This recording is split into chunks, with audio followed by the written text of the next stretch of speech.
Welcome to the Gnostic Rebellion.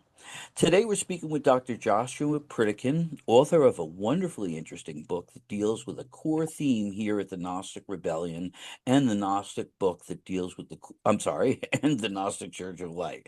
Religion Unburdened by Belief is the name of the book. We'll introduce him in a moment, but you'll find immediately below this video, in the description, you'll find a link for our donation button at uh, PayPal, and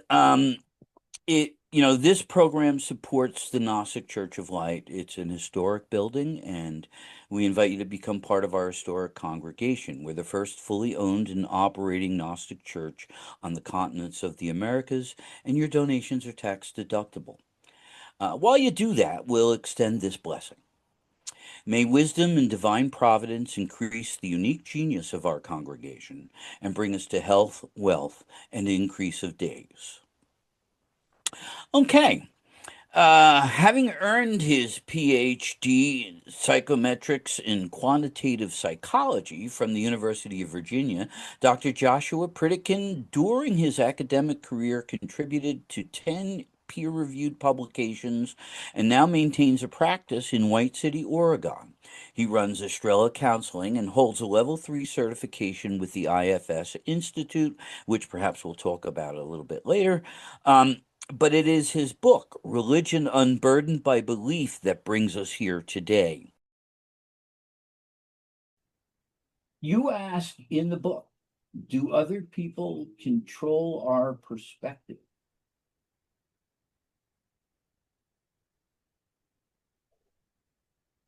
Are you getting it? Well, I'm not sure what.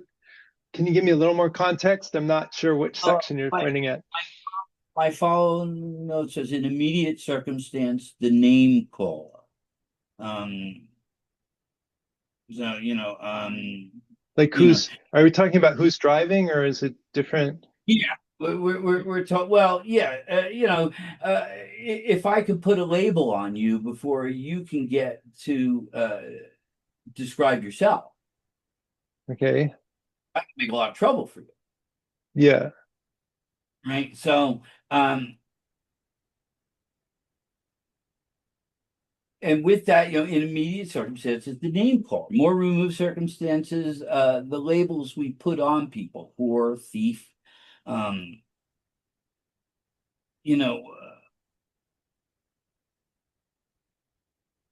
if you look in the newspaper, the white girl is always kidnapped by the black guy.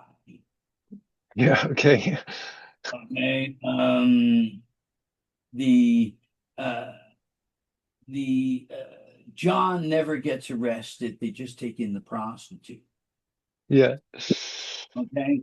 If she gives herself to a guy without expecting marriage, she's a whore. We have all these labels that we can put on people. Yeah. And Donald Trump was so good at them. Sleepy Joe. Yeah. Yeah. You know, Like he caricatures, stereotypes. yeah, Okay. characters. So I think it's a good internal question. Our parts and how people can evoke them. This shows, our attachment to these parts, to these motives in our mind. Okay. If you're going to go up there and say, I might be dating myself here. If you're going to go up there and say, well, Madonna's just a cheap whore, well, I could either turn around and say, you're just an asshole, or I can turn around and go, he's got it, man. She's just a cheap whore. Um, and so you got to wonder about a person. You got to wonder about a person's motives and how people are seduced by these motives. So and this, in my previous page, I had who's driving, but I had that going with talking about the schizophrenic break, because magic and evocation and invocation are all about that schizophrenic break. So who's standing behind the two parts, the objective part, the subjective part? Who's standing behind that, the transcendental view from nowhere. And so what do we place in that view from nowhere? Is that the holy guardian angel or the star that Blavatsky might say that is attached to each of our incarnations and informs us? Do we make something out of nothing when we get to that view from nowhere? And then we bring it back to here. And what we have of it is only what distorted memory we might have of it, because the only way to examine the view from nowhere is within the view of nowhere. So, like your question regarding the idea of the impossible, or your assertion of the impossible fantasy of a view from nowhere, is not wrong. It's exactly right. It's a fantasy only in that the transcendental view can't come down here to the dualistic view, because the transcendental view really doesn't exist. To Right. I mean, I feel like you're trying to talk about chapter 6 material. So, like, yeah, maybe we should circle back and talk about this with the next so time, or move on there. Chapter 6 will bring it up all over again. yeah. Okay. As I move down there, my next thing says belief in knowledge systems. And then it looks like I created a quote of yours here: belief in our own subjectivity, an essential thought. So And what does that's that my mean to you? well, I wrote, as empirical knowledge, the experience of being after epoche removes all the hype about beingness. Right? My beingness is so many things: the different hats I wear, the mask I bring to the world, all that kind of shit. That's all my beingness. That's the PR, Hmm. right? And the death of a rock star is when he buys into his own PR, right? So, the PR, the beingness, if we remove that, then we get down to pure being, whatever that is. And certainly we can attach to this what you say: belief in our own subjectivity. I think, therefore I am. Well, I, I mean that's like a Descartes quote, but like I don't think we need the thinking part of it. Like you can just say, you know, I can feel that I am. Like it doesn't need the thinking. Uh, that- I like that. Yeah, because the thinking is always secondary. yeah, The I mean, feeling, and you know, I mean, are you excluding infants who haven't learned how to think yet? I mean, well, they do say that the infant automatically knows that. It's the world that puts it over on them and takes them away from it. I don't think the infant is capable of any sort of knowing this in any sort of way. The infant is just a friggin' infant. hmm, It's hungry, cold, feed me, you know what I'm saying? Make me laugh, tickle, tickle, tickle, bright lights, beautiful. And it doesn't have enough of a capacity to know that they're bright lights. You know what I'm saying? It think of, I mean, I so much remember um, coming to awareness and all the things I didn't see happening in front of me because I didn't have the tools to know them. You know what I'm hmm, saying? old. I'm 3 years old. As I'm 4 years old, I start to say, "Oh, that's what's going on." Ah, you know what I'm saying? I start to realize that I was confused at first. Why can't I fit in the sink anymore for a bath? You Yeah. know, um, and I'm still wondering that. No, um, I work for laughs. Have you seen my paycheck? Um, and so as I came to these awarenesses, I realized how essentially unconscious I was. And now, more and more through my life, I realize how that all kept unfolding, how the world slowly unfolded to me. And as the world began to unfold, it took me a long time to understand things. It took you a long time to get through that meditation. Well, it took me a long time to do other things. The meditation I got through, I think I got better instruction on than you, so I got to where you got to quicker. Um, Okay. I'm far behind you on other things. You know what I'm saying? And that's just the nature of being. Yeah. Um, so we have a belief in the nature of being. Interesting. Just that, inadvertent comment to say that, that I understand being when I just got done saying, well, maybe that's something we can't put in, but I just made a wonderful reference to it, the nature of being. That starts to put some qualia onto what being might be, right? Hmm. So I thought that just caught me off guard for a moment. Okay, so uh, we get to these mutual constraints. This is, so my notes are not moving as fast as where you're able to go. Um, and I write as mutual constraints: memory, vocabulary, interpretation confusion, social desirability bias. I believe these are all your terms. Oh, okay. So you're talking about, um, I guess the challenges um, of self-report. Is that what you're getting at? Like Well, that's yeah, certainly these constraints. I have the constraint of memory. Do I really remember everything? Did I see everything to begin with? I have the a constraint of vocabulary. Maybe in my experience, I don't really have the vocabulary. Um, there's interpretation confusion.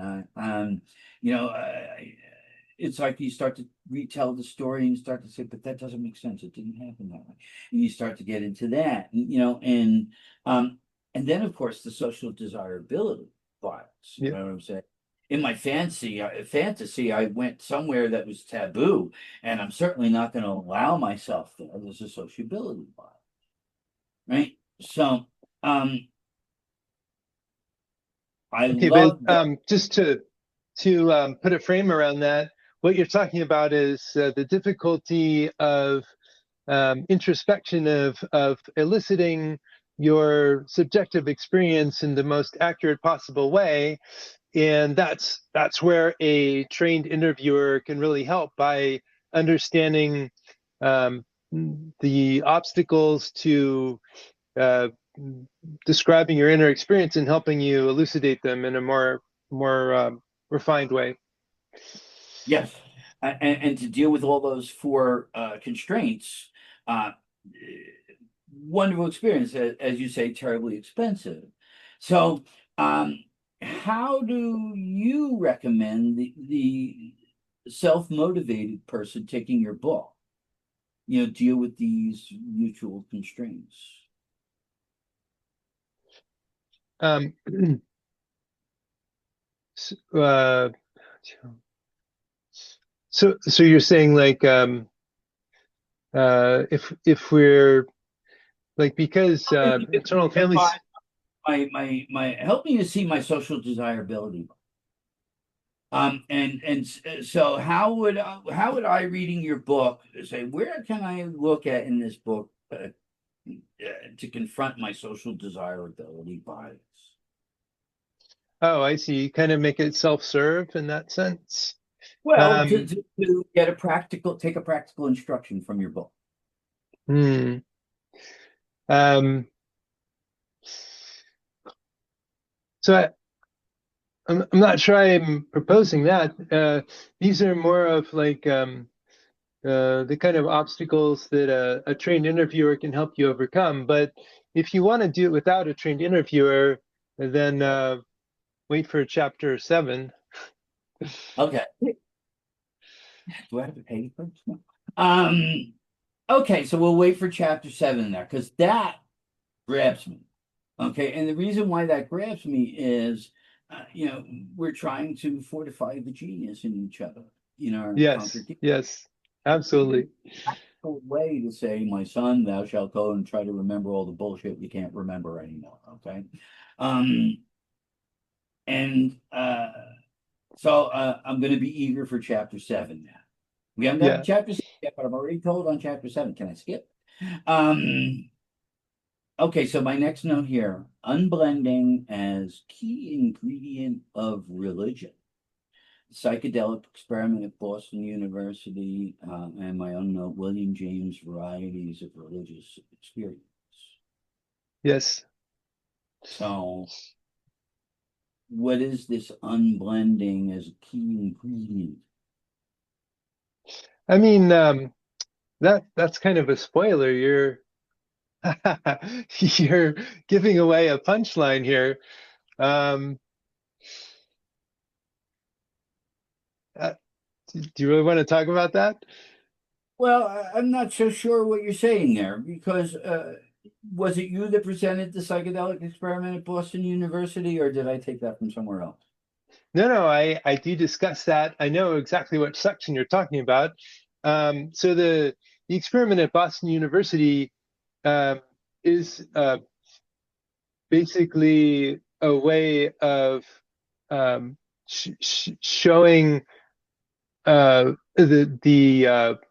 transformative power of psychedelics. So what happened is there were like 25 years ago, there were a bunch of divinity students, and it was they tried to do a blinded experiment where they give half the volunteers psilocybin, half of them niacin. Like it wasn't a very good blinding, but anyway, um, the results were like uh, that the divinity students who received psilocybin, um, had life-changing experiences. And what is surprising about it is these experiences were life-changing 25 years later as well. So like it had like a huge impact on their lives. And so that just shows the potential of psychedelics. And then the rest of the chapter is like kind of working out the details about because there's a lot of loose ends. Like um, psychedelics are a very complicated topic, and so yeah, it's a long chapter. Well, you got your acid casualties, right? Your ones that went a little too far. We have in my generation many people that swallowed the shit like candy and lost control of themselves. Um, we have many, many more who simply approached it from, it's a kick. Wow, I can see trails. Um, then we have those that I dare say were in my camp, and we got a spiritual experience from it. And through that experience, it was life changing, but we built culture around. You had, the likes of the psychedelic groups. You had Jim Morrison. You had Aldous Huxley, and you had the Doors, and you had Doors of Perception, and you had Timothy Leary and Ken Kesey and his Magic Bus, and you go back deeper further. I told you about our old friend Iona Miller. She was working with the CIA in LSD experiments in the 50s. Mm, So you saw. CIA examining this for mind control. Yeah, You yeah, know, right. and you Yeah, could buy it off the counter in the yeah, early '60s. yeah, And when they started having fun with it, they made it illegal. Um, but I'm moved by William James' idea of the varieties of religious experience, where he talks about religious conversion and he puts it in different categories. There's the heavy conversion, uh, held for a short duration. There's a heavy conversion held for a long duration. There's the light conversion held for a short duration, and there's a light conversion held for a long duration. This is how he broke it down in conversionary experience. When you have that religious experience, it says, I finally found Jesus. Um, and in the psychedelic experience, I found similar things happen. Um, there were those that were really deeply attuned to spiritual experience. They got a lot out of it, and whether they did it again or not, like my professor in college told me that Ram Dass was still dropping it in the '80s. Give you an idea. Um, and whatever it brought, because I think I did it twice a year for a period of about, I don't know, 6 or 7 years, something like that. Maybe I dropped some mushrooms in between the acid and we'll mess with every once in a while. But for me, it was always a special night. It was a time set aside, and I wouldn't do it when I was in any kind of aggravated state. So I had all this whole thing going, you know. But then I did some really stupid things too. That's a story for another time. Um, Acid helped me in my belief revision. yeah. Um, I wasn't a Gnostic yet, but I was certainly on a Gnostic path I just wasn't aware of. Um, uh, but as I began to see uh, old beliefs fall apart, and even though I didn't see myself putting up new beliefs yet, I was getting these new beliefs informed by, this experience. Um,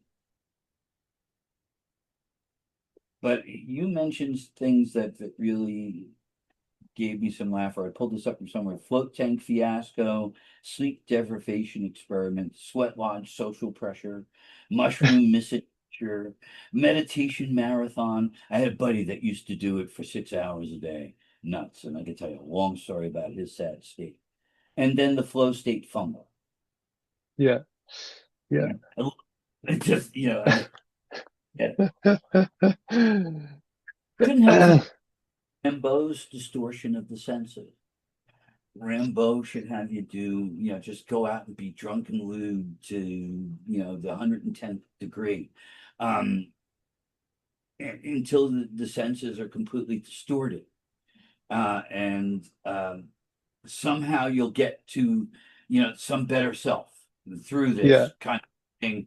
Um, but I think it was as much some nihilistic rejection of his culture. yeah, Um,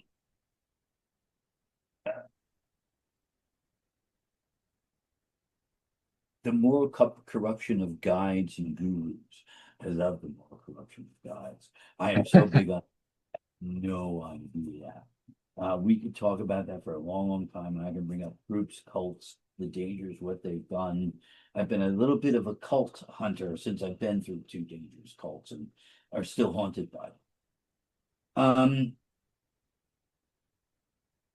But then there's the scientific religious community, problem of closed communities, the difference between earnest and corrupt communities. How do you tell? Until you're already in there and it's too late. You're the beginner. You don't have the experience of this, but you came in like I did. I didn't know. okay. So before I answer, like I just want to point out that uh, like I'm not trying to gather disciples. Like I'm not um Okay, we know that. I I, don't think. no, but like Oh, that's important. That's really important. So my only relationship to the people who are reading my book is that they bought my book, and I'm not trying to turn this into, something bigger than that.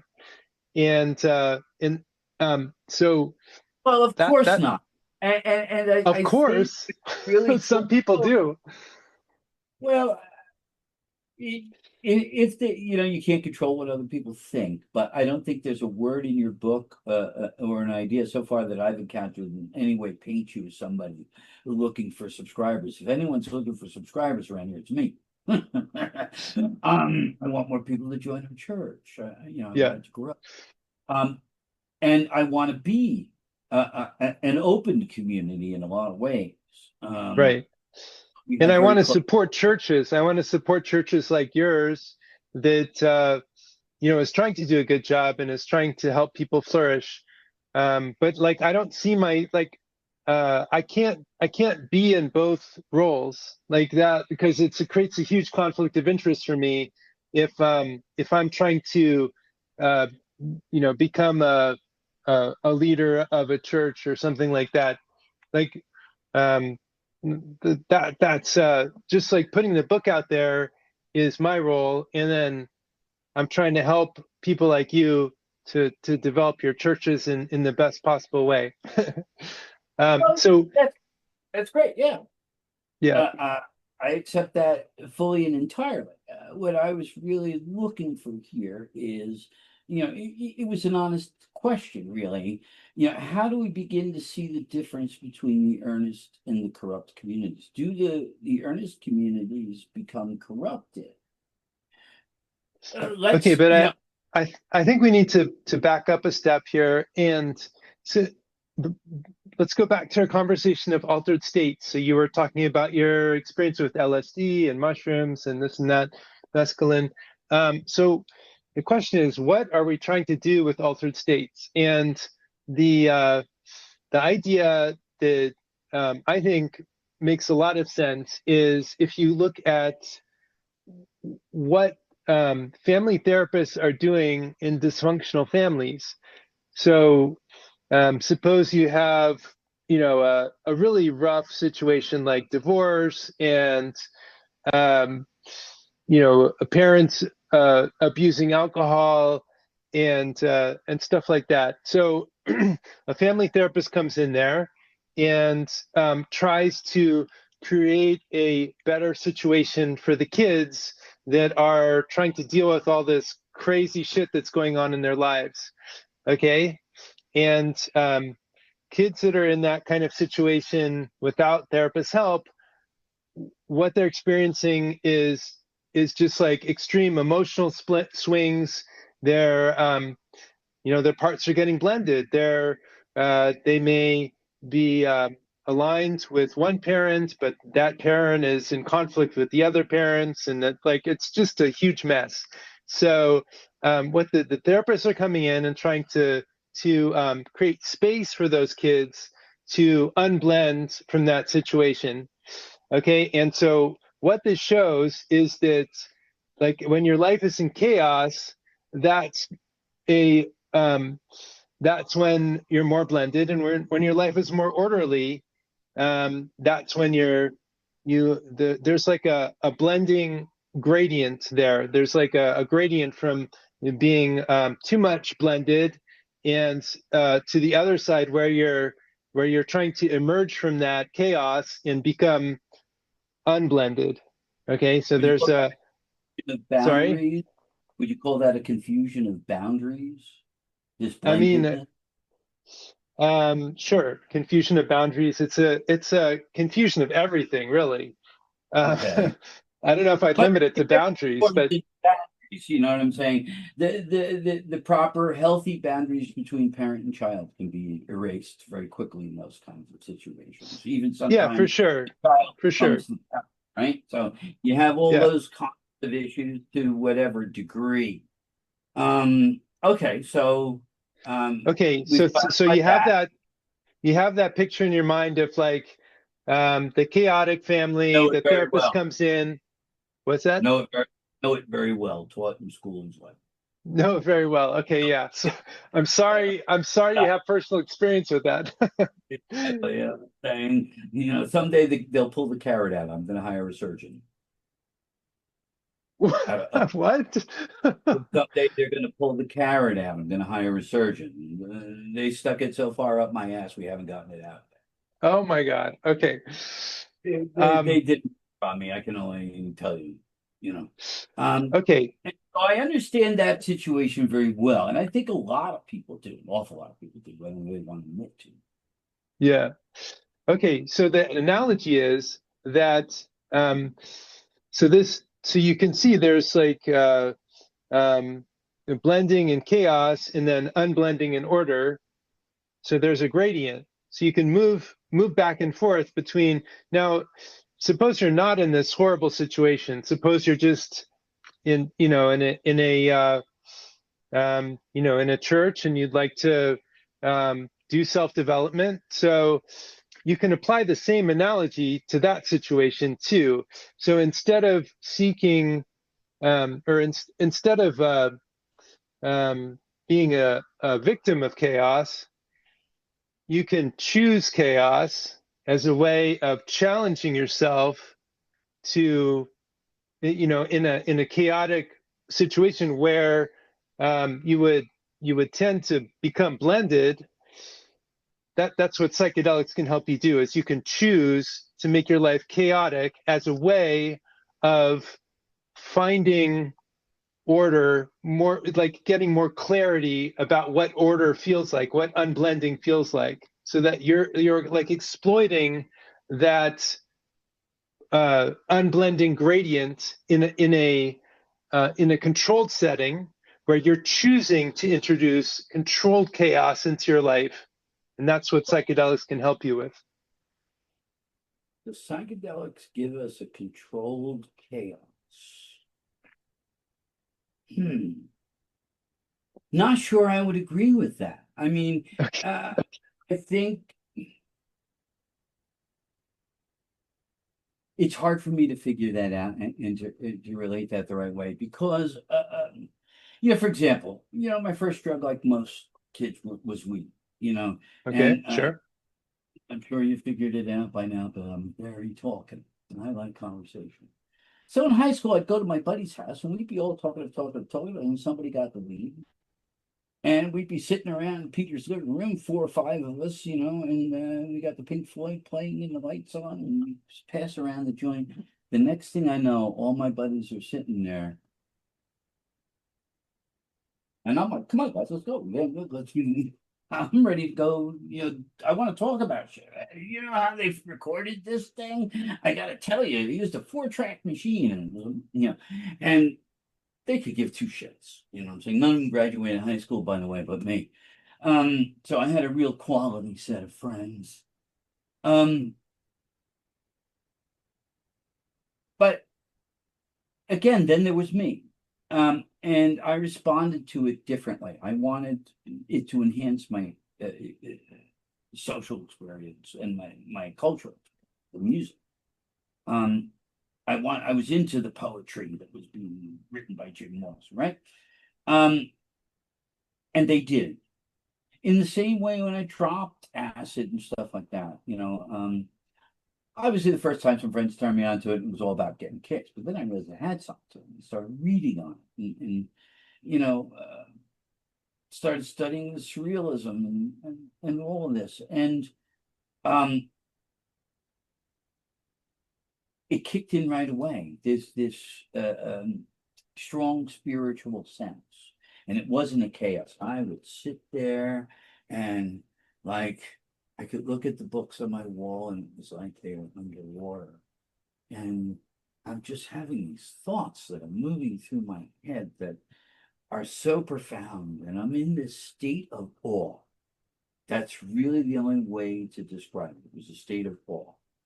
I wrote this one poem in that state, and it reads like a distortion of words. It's a cacophony of words, very short piece. I can't quote it from you. I don't remember. It's too many years ago.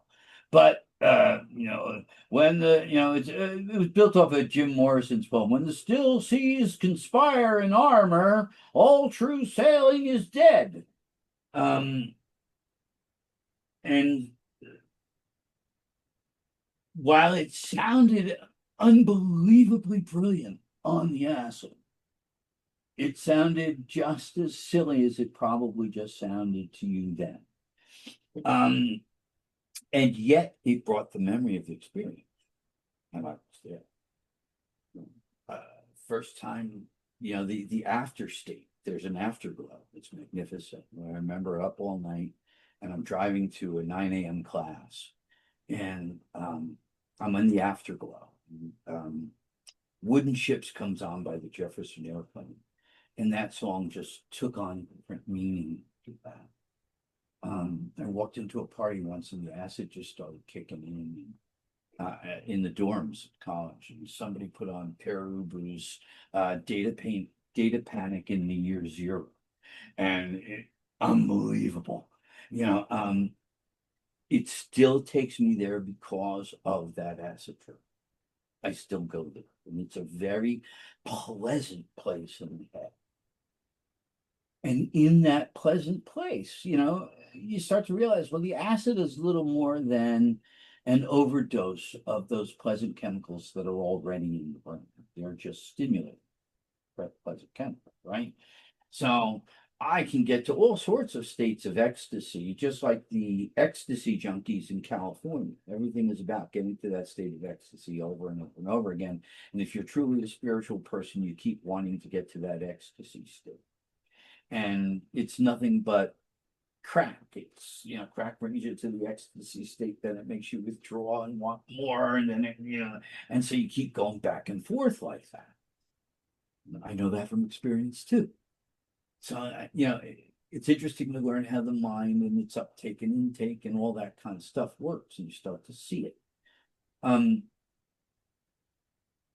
and so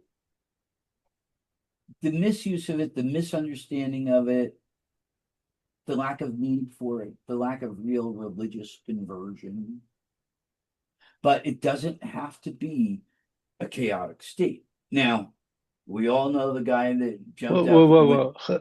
Hold on, hold on. I feel like you made my point for me, but let me just Okay, go ahead. let me just see if you agree with my framing. Okay. So okay, so you narrated the situation where you're using cannabis with your friends and like you're like um excited about being social and they're like checked out and they're not really um, they're not making the best use of the drug like compared to how Well, you're they're using it. clearly overwhelmed by it. They're clearly Yeah, lost their sensation of it. It's not appending their afternoon, it's canceling their afternoon. yeah, right. So that's the thing. So somehow you were prepared for that level of chaos and they weren't, right? But the other thing is like when you were taking acid. But then I need to understand what you mean by chaos, because what chaos was there? I don't see any chaos. Okay, well, listen. So when you were taking acid, like what dosage were you taking? Um, Most of the time I was taking one, two, or three hits. Okay. So why weren't you taking 20 or 100? I took 32 once and started seeing ambulances come from heaven because I thought the acid went bad. Some biker was willing to beat me up the night before because he said it sucked. And I was like, maybe I got bad acid, because it was already a month old. And there was nothing wrong with it at all. I licked the full mirror of the stuff, and my buddy had to come out and get me before the cops got there. That was Yeah. chaos. That was Right. livid.